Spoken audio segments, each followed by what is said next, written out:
Hello my fellow crafters, welcome back to Inspiration for Cards. Today is going to be the next episode of our holiday series. I've made not one, but 2 Christmas cards. Now I had this idea in my head and I wasn't sure it was going to work because I saw this wreath builder, wreath, well you see me struggle in the video with that word as well. I'm from the Netherlands. I apologize for my English at times and sometimes it's just my brain not working. The wreath builder, but I can't buy that here in the Netherlands.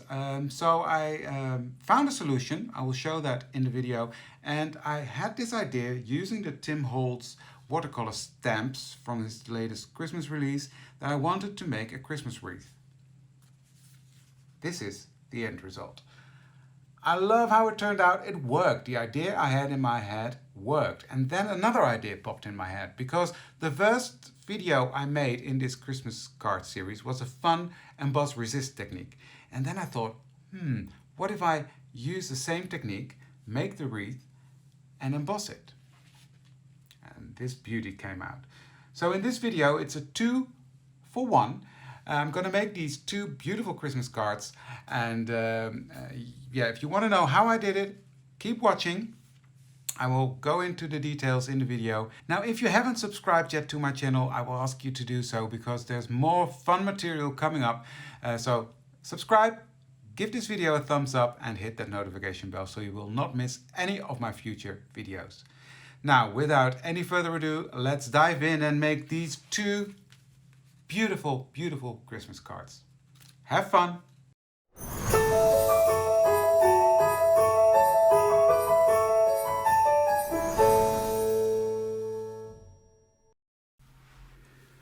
Okay, now you have already seen the result of this card.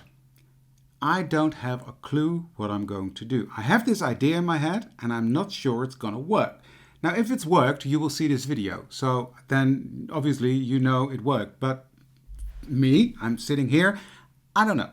So I've got this idea, I'm gonna work it out and I'm gonna use definitely the Tim Holtz Bold Tidings Mini and the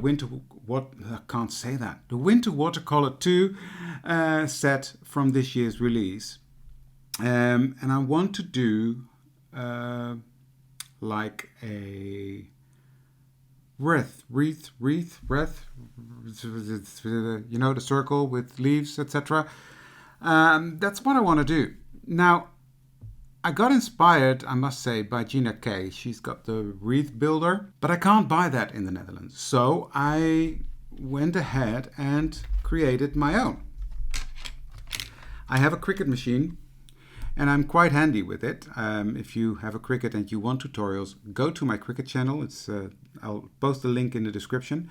But I made this on my Cricut and it is, yeah, I stole the idea from Gina K, but I can't buy it, otherwise I would have bought it. But I made this myself from a piece of scrap paper, and this is what we're going to use. So let me clean up this mess, and we're going to try and make this card. Okay, for some reason my camera did not tape the beginning of this video, but that doesn't matter. I can explain what I did. I have a square of 12 centimeters by 12 centimeters that I'm going to put on a matte layer, the dark green, from 12.5 by 12.5, and the total is going to go on a card base of 13 by 13 centimeters. And this card base fits in this square perfectly. Now what I've done, I've inked up my stamp with my inks and green and red for the berries, and I'm going to stamp.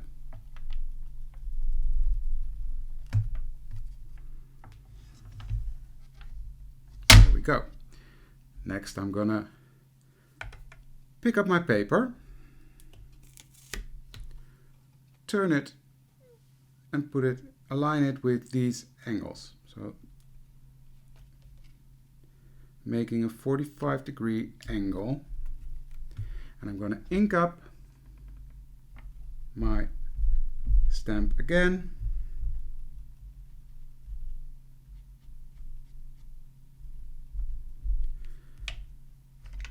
Gonna ink up my berries with my red And I'm using candied apple and pine needles for this. And stamp. And so far, it's coming out as I had in my head, which is quite unique, let me tell you. And we're going to continue doing this. Ink up with green.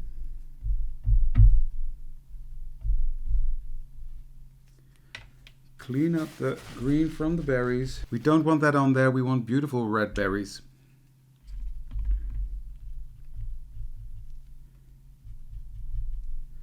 There we go. Close the door of my stamp tool. And move on to the next one. Okay, I'm nearly done. The last one is coming now. And this has turned out exactly how I had in my head. Isn't that exciting when things work? When you think of an idea and it actually works. Now I think, and correct me if I'm wrong, that this is only possible with a stamping tool, because otherwise you will not be able to align it the way you're doing it with the stamping tool. But correct me if I'm wrong. If you have a different idea, I would love to hear it. Okay, this one is done and I love it. It's really, really cool. So I'm gonna take this one off and I'm gonna take my other stamp. I'm gonna position that. How do I want this? This is quite tricky. Yeah.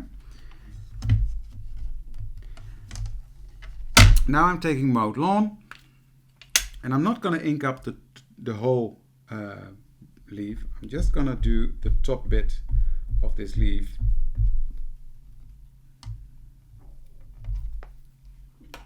And let's see how that works out. Yeah, that works out fine. Okay, I'm going to continue doing this. Okay, we are nearly at the end. And I'm really liking how this is turning out. I like the Mowed Lawn that gives it a bit more contrast and fills it up without completely taking over. And that's what I like. I really like these stamps. I can't help myself. The last one. Here we go.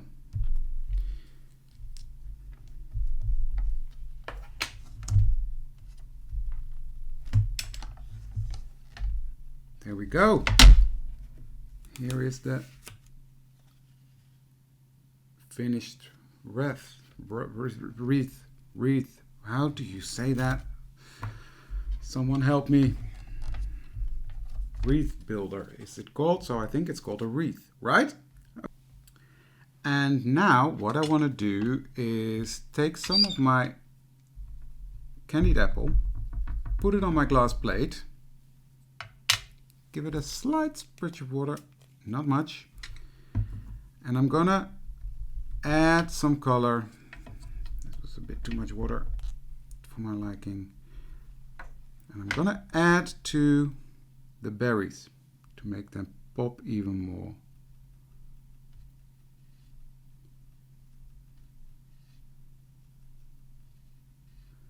Just to give them a hint of color more. Just makes them a bit brighter. Peeking through that green. Just give that red a bit more oomph. If you know what I mean. There we go. I like that. Put this to the side, let it dry. Next, I'm gonna take my Misti.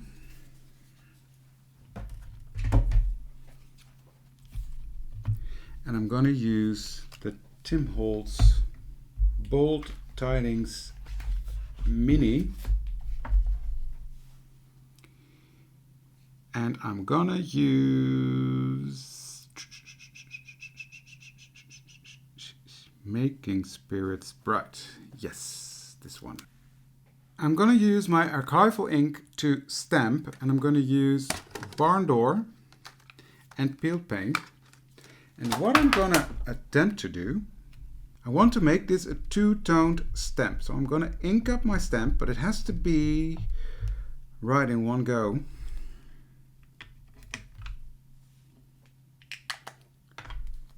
I think. I don't know. I've never done this. Put on the green, trying not to contaminate my ink pad with the other color, and press down. Fingers crossed that it's gonna work. Oh yes, I like that. Take my clear embossing powder and put that on there. Okay, now it's time to assemble the card, and what I'm going to do, I'm going to use my trusted advanced tape glider or fancy double-sided tape machine as I call it. I'm going to take my green base layer and put it on there. Now I have to have a look if I'm doing it right.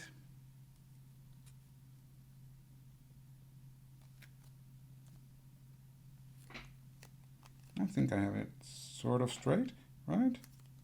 Yeah, there we go. Okay, so I'm gonna use my ATG gun,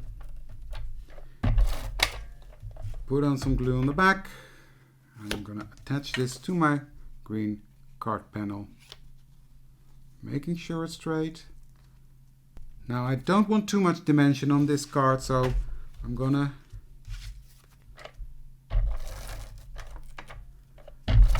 put the same tape on the back of this card and put it on the card base. Now on my sentiment I do want a bit of dimension, so I've got some tape here.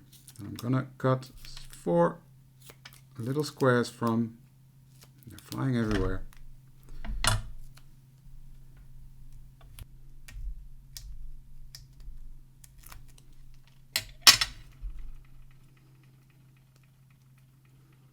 I'm going to take my nice and shiny sentiment and put that right in the middle of my card.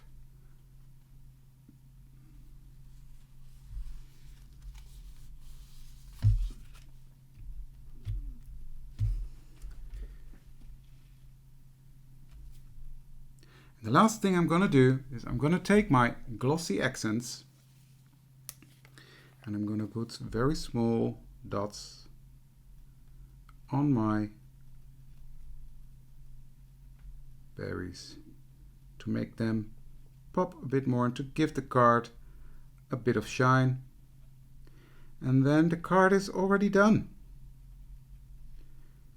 I love how this turned out.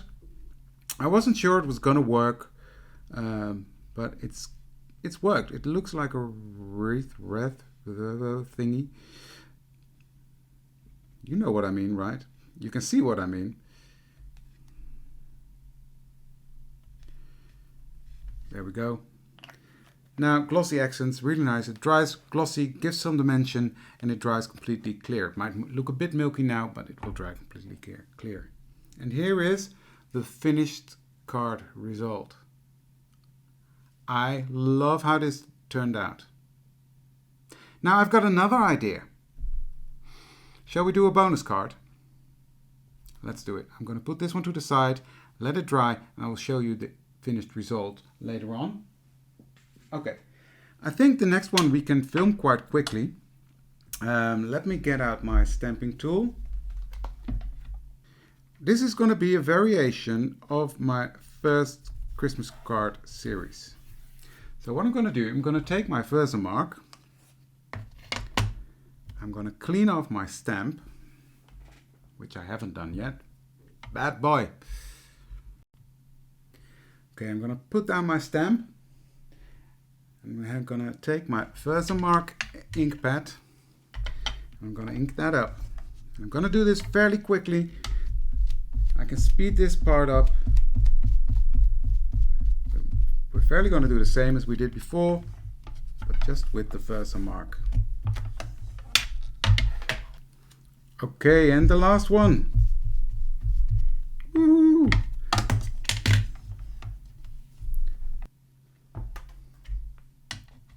I forgot my anti-static powder tool, so fingers crossed it's gonna work.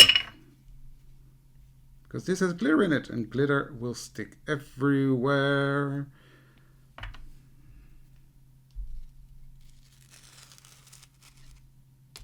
Not bad.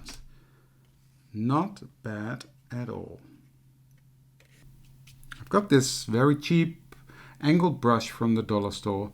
It's got nice gold sparkle in it, and that's what I'm using to clean up. Now before I heat this, I want to stamp a sentiment on red cardstock. Pick it up, ink it up with the Versamark.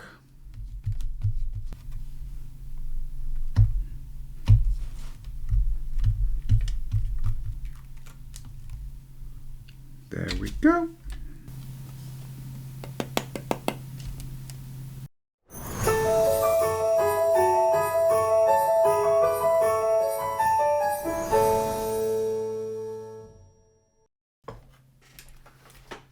Oh wow, look at this gold sparkle.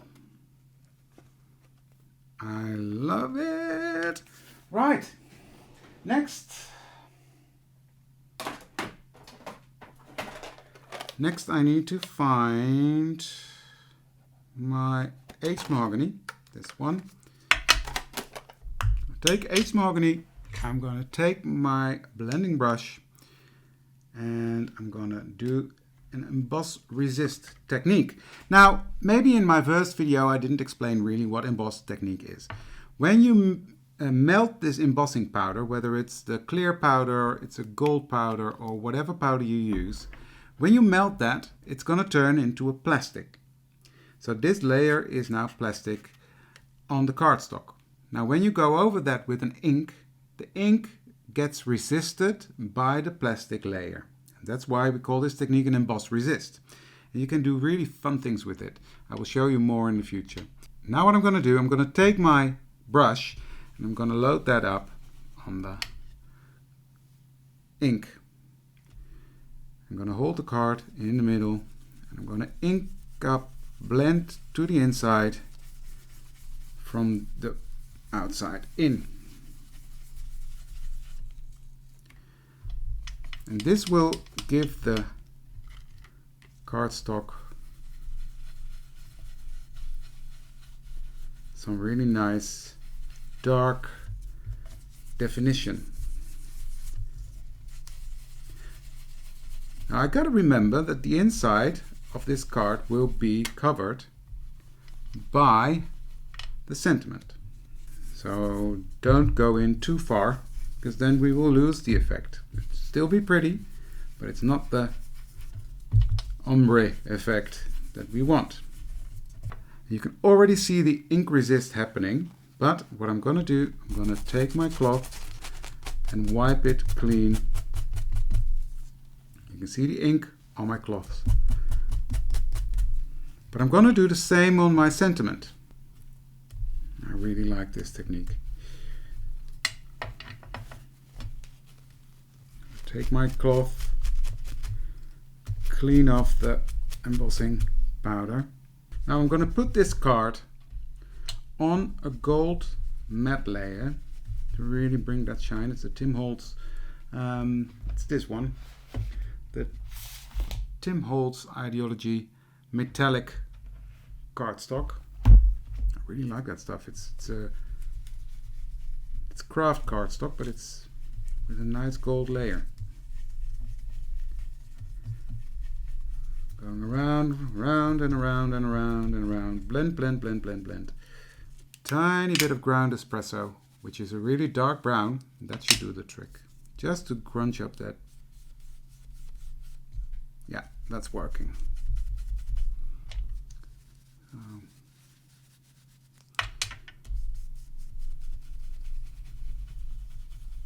slightly darker.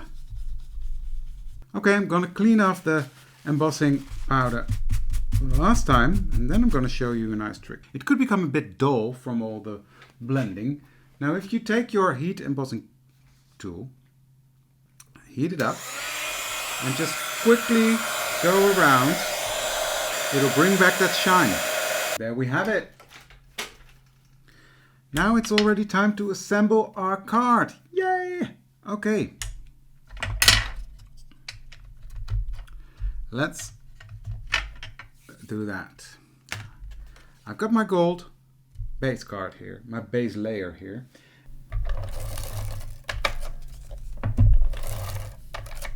Let's line this up.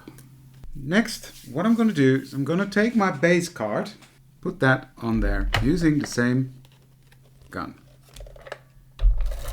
Next, I'm going to take some foam tape, pop off the center, the same as I did with the other one. So this is all the same, and here is the finished card. Now I really like how this turned out, and to be honest, it turned out a lot better than I had in my head, but I wanted to experiment, I wanted to try it. And these are the two cards we made today. Same technique, the same stamps, but with different use of materials, etc. We created two completely different cards. So if you liked this video, please give it a thumbs up and consider to subscribe to my channel if you haven't done so yet, and hit that notification bell so you will not miss any of my future videos, and I would like to see you again for the next video.